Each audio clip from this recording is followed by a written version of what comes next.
Hey everyone, how's it going? It's that nerd Ryan here, and today we are going to be reviewing Star Wars Brotherhood.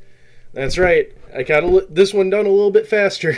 But yeah, so we're going to be talking about this book and what I think of it, and giving it a ranking and everything. So this book takes place, I want to say, a few weeks, maybe a month after Attack of the Clones, and interestingly enough, right after Queen's Hope. So it kind of worked out that we read it this way, where Queen's Hope was the last review, then Brotherhood was this review. Um, but yeah, because it actually does reference certain points in Queen's Hope that are here, like Sister comes back, and I think Anakin mentions something in like his inner monologue about Sabe knowing about them being married or something like that. I can't remember exactly. It was like early on in the book. But yeah, I mean, this story was great. It actually covered a ton of interesting things. So the throwaway line in Revenge of the Sith of that business on Cata Nemoidia doesn't count. Actually is the whole premise of this book, which is very funny. That literally a throwaway line gets a book. But yeah, I mean, this is just what I love about Star Wars. I was telling somebody about that the other day, and I go, I love that Star Wars just has that point where you can find any throwaway line and make a whole entire story behind that.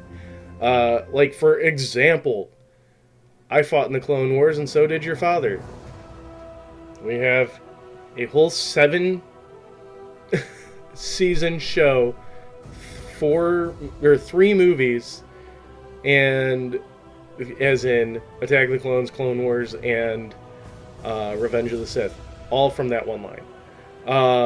But yeah, so it's great. We get to see about, I want to say, 4 or 5 or 6 characters' perspectives in this. We get, of course, Anakin and Obi-Wan.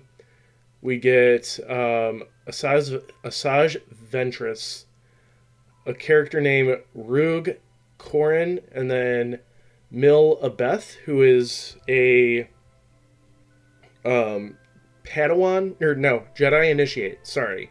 And then Rug Corin is a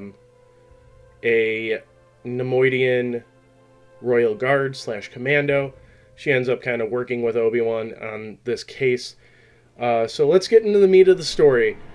So basically what happened is Cata Nemoidia was bombed, and both sides are trying to claim that the other side did it, as in the Separatists or the Republic. So what happens is the Republic was originally going to send Palpatine, and the Jedi talked the Nemoidian government and the Separatists out of it and sent Obi-Wan instead. Except he could not communicate with the Republic, and he could not bring any outside information. And Anakin, being Anakin, smuggles him basically a communicator. We get to see Dex help Obi-Wan kind of set up his plan for helping Cata Nemoidia beforehand. Anakin basically training initiates and then taking them with him on a side mission, which is where we're also introduced to Mil Abeth, who is a Jedi initiate that was supposed to get her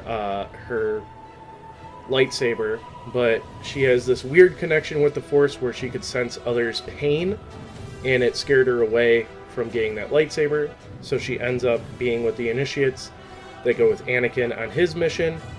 Then her and Anakin really connect. I feel like, honestly, Mil is Anakin's first Padawan, except she does not become a Jedi. She decides not to become a Jedi Knight in the end, or a Padawan. She ends up being basically a Jedi healer, I guess is the best way to say it. And I'm going to adjust my camera because it keeps cutting out my chin, so I apologize. But yeah, so we get that.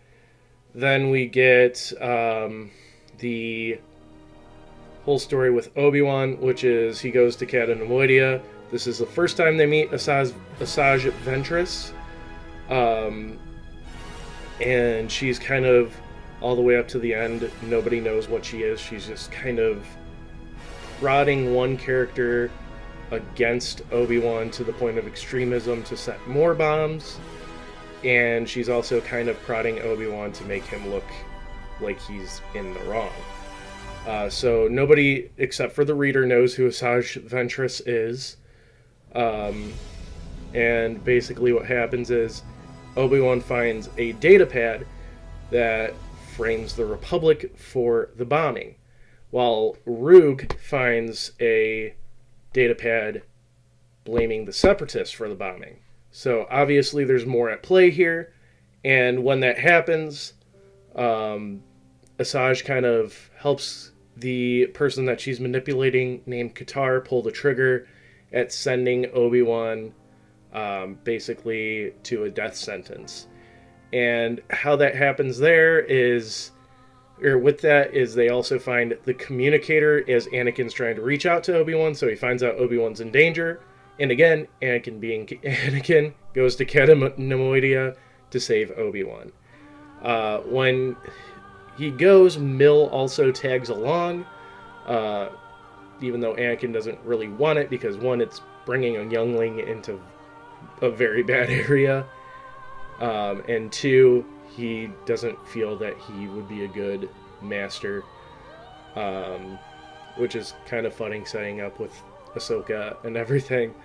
But yeah, so he goes and saves Obi-Wan, and during this, Obi-Wan gives a speech about like neutrality and everything like that before his sentence is carried out, where Katar tries to also frame him for basically trying to flee and kill guards when Asajj is choking the guards, and then Katar's purposely missing blaster fire around Obi-Wan and screaming that he's resisting and blah blah blah, just to get that away. Then Anakin comes and officially saves Obi-Wan, and then they head back to Cad Nemoidia. To Coruscant from Cad Nemoidia. And in that, Mill decides that she does not want to be a Jedi Knight. Anakin he's been a Jedi Knight this whole time, and decides basically that Mill can make her own decisions, and that him and Obi-Wan are basically brothers, and Obi-Wan comes to the same conclusion. But also, throughout the whole thing, Obi-Wan basically realizes that Anakin and Padme are a thing. I don't think he knows that they're married, but he does realize that they are, like, at least F-buddies, or a relationship, or something along those lines. He never explicitly says it. He does say constantly how he wants to talk to Anakin about it, but he never does. And that was a big downfall, and it actually kind of reminds me of one of my favorite deleted lines from Revenge of the Sith.